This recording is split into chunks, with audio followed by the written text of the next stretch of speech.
Hello, आता आपण बघूया "वीण दोघांतली ही तुटेना" या मालिकेचा एपिसोड रिव्ह्यू. आजच्या भागात आपल्याला असं बघायला भेटते की स्वानंदी तिच्या खोलीत विचार करत असते. तेवढ्यात मल्लिका फोडणी द्यायला पुन्हा येते. तेव्हा मल्लिका बोलते की "बाई बाई बाई, कसली ही पोरगी आहे, किती ती हट्टीपणा, बघितलंस ना कशी वागते ती. आता काय गरज आहे का हिला तुझ्या नवऱ्याच्या पुढे पुढे करायची." तेव्हा बघ ना, काय तर म्हणे टॅटू काढणार आहे सॅम नावाचा. अगं तिच्या बसमध्ये असेल ना तर ती परमनंट टॅटू काढायला पण चुकणार नाही. तेव्हा स्वानंदी बोलते काढू देत ना, परमनंट काढू दे, अनपरमनंट काढू दे, मला काय त्याचं, ज्याची त्याची आवड असते, ज्याची त्याची चॉईस असते. तेव्हा मल्लिका बोलते की "बाई बाई, किती चिडतेस." तेव्हा स्वानंदी बोलते की "नाही, मी रागवलेली नाही आहे." तेव्हा मल्लिका बोलते की "नाही, चिडली आहेस तू, आणि चिडणं तुझं बरोबरच आहे, चिडायलाच पाहिजे." हे बघ स्वानंदी, तुला मी एक गोष्ट सांगते की हे बघ, ती काही लहान राहिलेली नाही आहे, तिचं वागणं पण हे बघ, ती अशीच आहे, ती आधीपासून अशीच आहे, आधीपासून अशीच हट्टी आहे. तेव्हा स्वानंदी बोलते की "मग हे राजवाड्यांना सगळं पटतं का, त्यांचा हट्टीपणा वगैरे आवडतो का?" तेव्हा मल्लिका बोलते की "अगं, त्याची ती लहानपणापासूनची मैत्रिणी आहे आणि काय आहे, मग त्याला आवडणार." हे बघ, खरं तर समरला काय आवडतं, काय नाही आवडत ना, याचा ती पुरेपूर विचार करून आली आहे. तिला माहिती असतं की समरला कसं राहणं आवडतं, काय आवडतं. इन शॉर्ट, मल्लिका स्वानंदीला किमयासारखं राहण्यासाठी सजेस्ट करते, म्हणजे समरला त्या गोष्टी खटकतील आणि समरच्या डोक्यातून स्वानंदी उतरेल. म्हणून मल्लिका जास्तीत जास्त भर देत असते की समरला कसं आवडतं, समरला असं राहायला आवडतं. त्यामुळे तू आहे ना, आपल्या नवऱ्याच्या आवडीनिवडी जपाव्या ना, असं गबाळ्यासारखं राहणं वगैरे. म्हणजे कसं आहे ना स्वानंदी, जेव्हा तुझ्याशी लग्न ठरण्याची वेळ आली होती ना, म्हणजे लग्न तर तुमचं कशात झालं माहिती आहे ना बाई बाई, काय तो लग्नाचा घाट होता. हो नाही हो नाही करत तुमचं लग्न जमलं तर आहे. आणि मग आम्ही समरला डायरेक्ट विचारलेलं की "तुला स्वानंदीसारखी मुलगी पसंत पडली, म्हणजे तू छानच आहे गं, तू वाईट नाहीच आहे, पण आता समरच्या आवडीनिवडी किमयासारखी मुलगी आवडते ना समरला, आता तू तिच्यासोबत राहिला आहे, त्याच्यामुळे तुला मी एवढंच सांगायचा प्रयत्न करेल की तूही किमयासारखी राहायचा प्रयत्न करू शकतेस, राहू शकतेस तू." म्हणजे कधी कधी नवऱ्यासाठी वाटलं, म्हणजे कसं आहे, कधी कधी नवऱ्याला वाटतं म्हणून काय म्हणता, नऊवारीच नेसावी, कधी कधी नवऱ्याला वाटतं म्हणून वन पीस घालावा, म्हणजे असं गबाळ्यासारखं का. तेव्हा स्वानंदी बोलते की "मुळात काकू, मी गबाळ्यासारखी राहत नाही, आणि मी जे कपडे घालते ना ते काही वाईट नाही आहे." तेव्हा मल्लिका बोलते की "तसं नाही गं, तू वाईट नाहीच आहे, पण मी तुला फक्त सांगण्याचा प्रयत्न करते की आपल्या नवऱ्याच्या आवडीनिवडी जपाव्या, त्याला आत्ता आपल्या मुठीत ठेवावं. काय आहे ना, ही तुझी ही जी किमया जी आली आहे ना, ही जर तुझ्या नवऱ्याच्या मनातून गेलीच नाही तर, नाहीतर तुझ्या नवऱ्यालाच घेऊन गेली तर, मी तुला सांगते, कारण की तू पण माझीच आहे स्वानंदी, जसं की अप्पी डॉल आहे आणि आता तू, म्हणून मी फक्त तुला सांगते." मल्लिका फोडणी देऊन तर तिथून निघून जाते आणि स्वानंदीला विचारात पाडून जाते. इकडे आजी पार्टीला कुठली साडी नेसावी म्हणून साडी काढत असते. थोडं तिथे स्वानंदी येते. तेव्हा आजी बोलते की "बरं झालं नंदू तू आलीस, पार्टीला ही साडी नेसू ना." तेव्हा आजी बोलते की "हो." तेव्हा स्वानंदी बोलते की "हो." तेव्हा आजी ती साडी बाजूला काढते. तेव्हा स्वानंदी बोलते की "आजी, एक विचारायचं होतं." तेव्हा आजी बोलते की "बोल ना." तेव्हा स्वानंदी बोलते की "आजी, मी पार्टीला नाही आले तर चालेल का?" तेव्हा आजी बोलते की "अगं, असं कसं चालणार नाही, अगं तुझ्या नवऱ्याची पार्टी आहे, तू तर असायलाच हवी ना." आणि समरला तेव्हा स्वानंदी बोलते की "नाही हो आजी, मला नाही आवडत, त्यात काय झालं, मी असण्या नसण्याने काय फरक पडणार आहे कुठे, आणि इतके सारे लोक असतील तर त्यांना समजूनही येणार नाही मी नाही आहे म्हणून, मी मस्त छानसं पुस्तक वाचत बसेल." तेव्हा आजी बोलते की "अगं, असं कसं, तुझ्या नवऱ्याची एवढी पार्टी आहे आणि त्याला एवढं मोठं डील मिळालं आहे आणि तुझ्यामुळेच मिळालं आहे ना मग." तेव्हा स्वानंदी बोलते की "नाही हो, ते तर माझं कर्तव्य होतं, असं काही नाही, माझ्यामुळे त्यांचीही मेहनत होती." तेव्हा आजी बोलते की "हो ना, मग इथे तुला पण पार्टीला असणं आवश्यकच आहे." तेव्हा आजी बोलते की "काय झालं बाळा, तू नाराज का आहेस?" तेव्हा आजी बोलते की "काही नाही." तेव्हा स्वानंदी बोलते की "काही नाही." तेव्हा आजी बोलते की "सांग काय झालं." तेव्हा स्वानंदी बोलते की "नाही हो आजी, मी खूप थकली आहे, मला नाही आवडत अशा पार्ट्या वगैरे, म्हणजे I more a get together person, म्हणजे आपापल्या लोकांना जमवूया, त्यांना जमवून खाऊ पिऊ घालूया, म्हणजे एवढंच जमतं. हे अशा सगळ्या लोकांमध्ये यायचं, शो स्टॉपर वगैरे होण्याची ॲम्बिशन्स नाही आहेत माझी. साधं राहणं आवडतं मला, साधं जगणं आवडतं, त्याच्या पलीकडे हे असं वागणं नाही जमत मला." स्वानंदीपुरती रडत असते आणि आजीला कळत असतं. आणि मुळात त्या पार्टी कल्चरमधल्या सगळ्या गोष्टी येऊन कुणाच्याही गळ्यात पडा मित्राच्या नावाने, ते मित्राच्या नावाने जाऊन काहीतरी हट्ट करा, काहीही बोला. अरे असलं शिकवलं नाही आहेत मला माझ्या बाबांनी. ते अशा पार्टीमध्ये मी येऊनही काय कोपऱ्यालाच राहणार आहे ना, त्यामुळे मला नकोच ना त्या पार्टीमध्ये.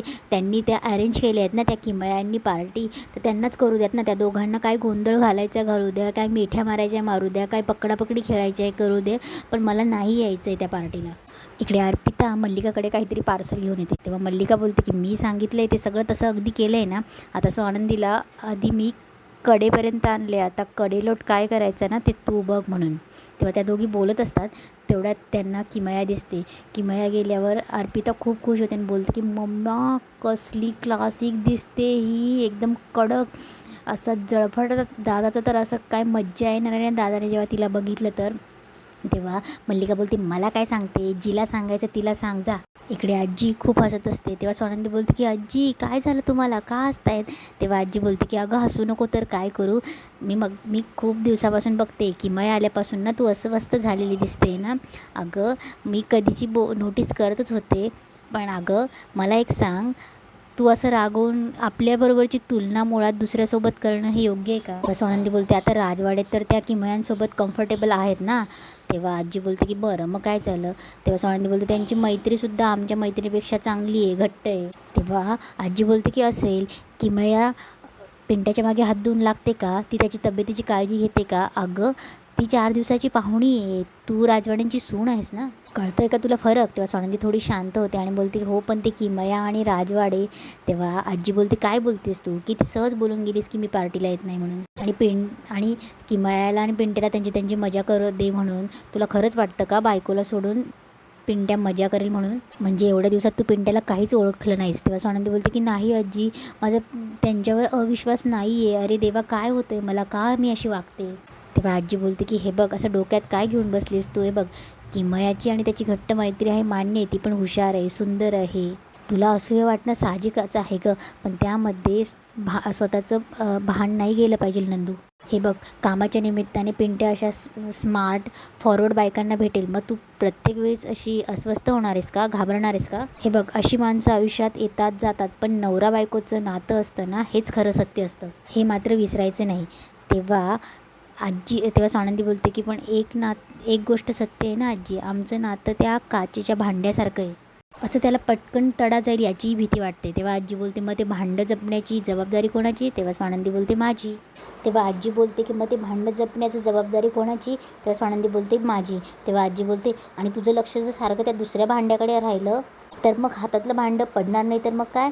अगं मी तुला ना एक गंमत सांगते, अगं म्हणजे प्रत्येक नात्याची ठोकताळे अगं सारखी नसतात. अगं माझंच उदाहरण बघ ना, मी लग्न करून आली ना गं, मी पण अशी फारशी काही बोलायची नाही, पण हळूहळू माझी आणि पिंट्यांच्या आजोबाची मैत्री झालीच. अगं आता आयुष्यभर एकत्र राहायचं म्हणजे मैत्री व्हायलाच हवी ना. म्हणजे आमच्यातही थोडेफार रुसवे फुगवे झाले, पण आपल्याला शेवटपर्यंत एकत्र राहायचं की नाही, मग आम्ही शेवटपर्यंत मित्रच होतो. आता तू आणि पिंट्या पण बघितलं ना, म्हणजे शेवटी तुमची मैत्री झालीच ना, आणि आता तुम्ही एकमेकांना मैत्रीत स्वीकारले, ही गोष्ट काही छोटी आहे का. मला ना पिंट्याचा स्वभाव खूप माहिती आहे अगं, त्याला ना सगळं रोकठोक सडेतोड लागतं. आता तुझ्या आणि पिंट्यात मतभेद असतीलही, पण तुला माहिती आहे ना एकमेकांवरचा विश्वास आणि मैत्री ही सगळ्यात मोठी ताकद आहे. तुमच्या नात्यावर विश्वास ठेव आणि आत्मविश्वासाने पुढे जा.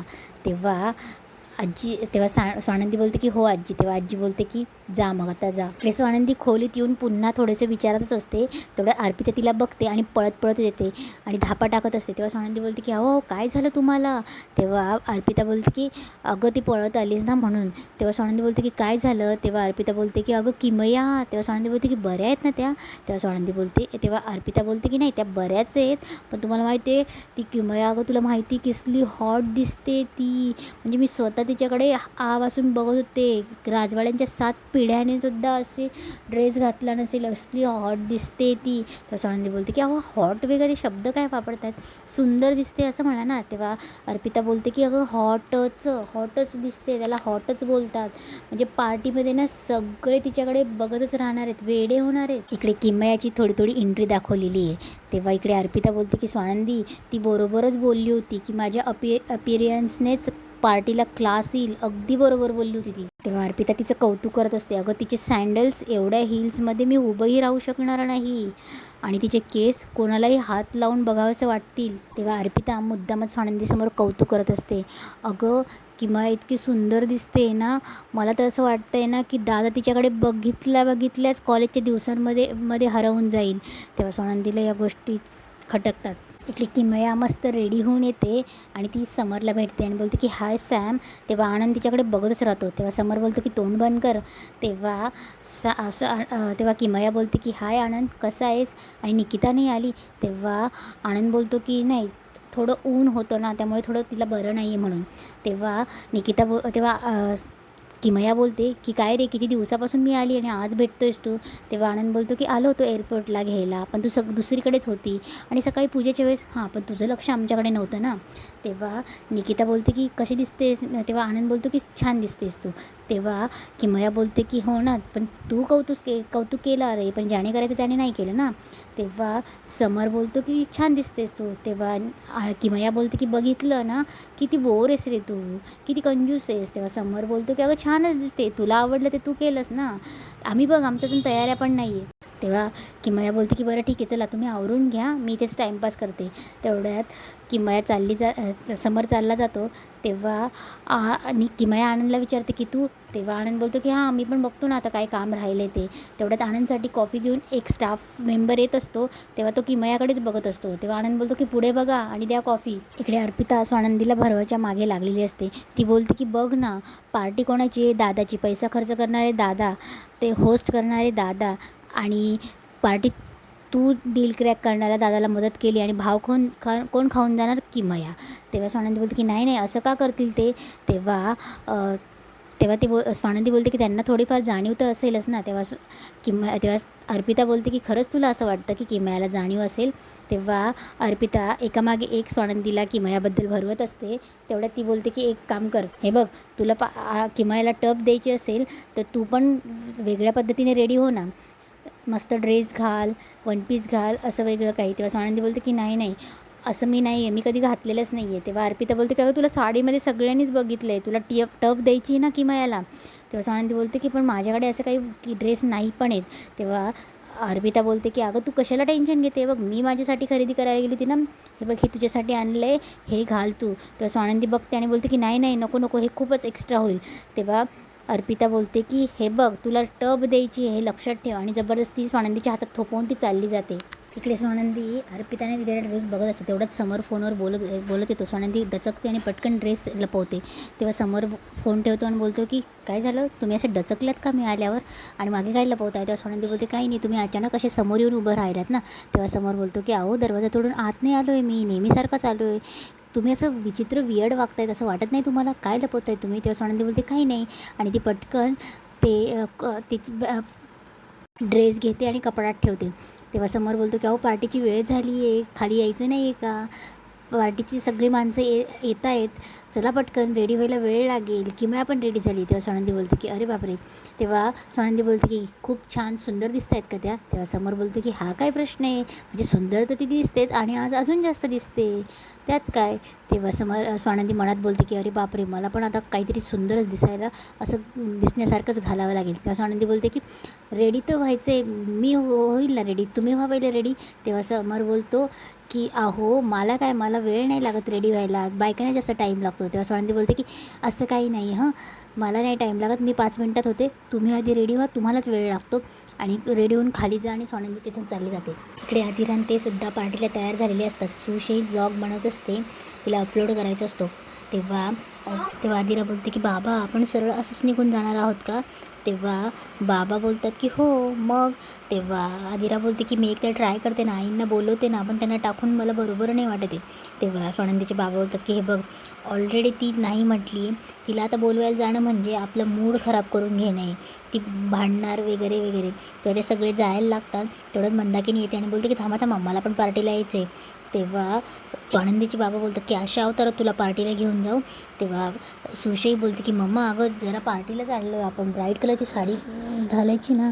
तेव्हा मंदाकिनी बोलते की काय बोलला होता, दगड कशी दिसते मी? दगड, मग मी दगडासारखीच कलरची साडी घातली होती माझ्याकडे, मग मी घातली, मी दगड आहे ना. इथं का पाठी लावून फिरू की मंदाकिनी सरपोतदार दगड आहे. तेव्हा स्वानंदीचे बाबा बोलतात की तुझा आधीचाच डिसिजन बरोबर होता, तू नसती आली ना तेवढं बरं झालं असतं. तेव्हा स्वानंदीची आई बोलते की मी का थांबू, मी नाही घरी एकटी थांबणार, मला पण पार्टीला यायचं आहे. तेव्हा स्वानंदीचे बाबा बोलतात मग नाटकं का करत होतीस, चल आता. आनंद आणि निकिता पार्टीची पूर्ण तयारी करत असतात. तेव्हा त्यांचं पूर्ण गाणी कुठले लावायचे, काय लावायचे सगळी तयारी चालू असते. तेवढ्यात समरही येतो. समरही येतो आणि किमयाही येते. समर किमयाने सिलेक्ट केलेला ड्रेस घालून येतो. तेव्हा किमया बोलते की अरे वा, आत्ता मला कॉलेजवाल्या सॅमची झाक आलेली दिसते. तेव्हा किमया सारखी समरसोबत फोटो काढत असते. निकिता आणि आनंद बघतच असतात. तेव्हा किमया बोलते की चल चल सेल्फी काढूया. तेव्हा समर बोलतो की किती सेल्फी काढणार आहेस. तेवढ्यात आजी येते. तेव्हा किमया बोलते की आजी चल आपण सेल्फी काढूया. तेव्हा किमया सगळं शूट करत असते. तेव्हा समर बोलतो की तू आता काय प्रत्येक पार्टीमध्ये सगळं शूट करणार आहेस का. तेव्हा किमया बोलते की हो, मी तुझ्यासोबतचं प्रत्येक मूमेंट शूट करणार आहे म्हणून. तेव्हा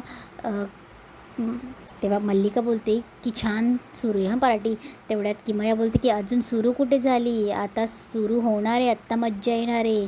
तेव्हा ती बोलते की म्युझिक. तेव्हा म्युझिक लावून अंशू अर्पिता सगळे म्युझिकवर डान्स करत असतात आणि स्वानंदी तिच्या त्याच ड्रेसमधून वरतून बघत असते की खाली काय चाललं आहे म्हणून. स्वानंदी वरतून मनात बोलत असते की यार काय ड्रेस आहे हा, मी असा ड्रेस कधी घातलेला नाही बाबा, मला नाही जमणार. इकडे पार्टीमध्ये मस्त खाली डान्स वगैरे चालू असतो. किमया समरला पकडून डान्स करत असते. तेव्हा स्वानंदीला वरतून खूप जलस फील होत असतं. तेव्हा मल्लिका अर्पिताला खुणवते. तेव्हा अर्पिता बोलते की मी करते सगळं व्यवस्थित म्हणून. तेव्हा मल्लिका पटकन किमयाकडे जाते आणि बोलते की किमया काय गं. तेव्हा किमया बोलते की चल काकू तू पण डान्स कर ना. तेव्हा मल्लिका बोलते की नाही बाबा, मला तुझ्यासारखं नाही येणार. तेव्हा किमया बोलते की अगं कर ना जसं जमेल तसं. तेव्हा मल्लिका बोलते की अगं त्यापेक्षा तू समरला नाचव ना. तेव्हा किमया बोलते की काकू तुला माहिती आहे ना तो नाचणार आहे का. तेव्हा मल्लिका बोलते की अगं तू नाचव तर, थिरकव त्याला, तू करशील तर बरोबर नाचरेल. तेव्हा किमया समरला पुन्हा घेऊन येते डान्स करायला.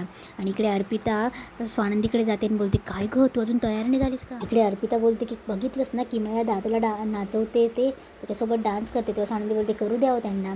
तेव्हा अर्पिता बोलते आणि तू हे बघ तयार व्हायला जा, नाही तर ती किमया भाव खाऊन जाईल. तेव्हा स्वानंदी बोलते की नाही मी तयारच व्हायला चालली होती. तेव्हा अर्पिता बोलते की चालली होतीस ना, जा, नाहीतर इथे उभी अशीच राहशील आणि किमया भाव खाऊन जाईल म्हणून. तेवढ्याच स्वानंदीचे आई बाबा सुश येतात. आनंद त्यांचं स्वागत करतो आणि बोलतो आदिराणी आली. तेव्हा स्वानंदीचे बाबा बोलतात की येते, तिला पायाला लागलं आहे ना तर रोहन तिला सांभाळून घेऊन येतो आहे म्हणून. तेव्हा मध्ये आल्यावर सुश बोलते की मम्मा किती क्लासी पार्टी आहे, मला पण डान्स करावा असं वाटतो आहे. तेव्हा मंदाकिनी बोलते की जा ना मग कर. तेव्हा सुश बोलते की नको, ह्या लोकांमध्ये कुठे. तेव्हा मंदाकिनी बोलते की जा ना, बाबा काही नाही बोलणार. तेव्हा ती जबरदस्ती तिला ढकलते आणि सुशचा कंट्रोल सुटतो आणि ती किमयाला जाऊन धडकते. तेव्हा किमया बोलते की सॉरी, ते कंट्रोल नाही राहिला मम्मा. तेव्हा किमया बोलते की इट्स ओके, पण कोण आहेस तू. तेव्हा स्वानंदीचे बाबा बोलतात की सॉरी चुकून माझ्या मुलीचा धक्का लागला. तेव्हा स्वानंदीची आई पुन्हा बोलते तिच्या बाबांना की का तुम्ही सारखी सारखी माफी मागता तो, आणि तुम्हाला काय अडचण आहे. मुळामध्ये या घरामध्ये तुम्ही कोण असं विचारणारा, तुम्ही कोण. मुळात हे घर आमच्या जावई बापूंचं आहे. समर किमया समरचे सगळे घरचे स्वानंदीच्या आईकडे बघायला लागतात आणि तेच आजचा एपिसोड संपतो.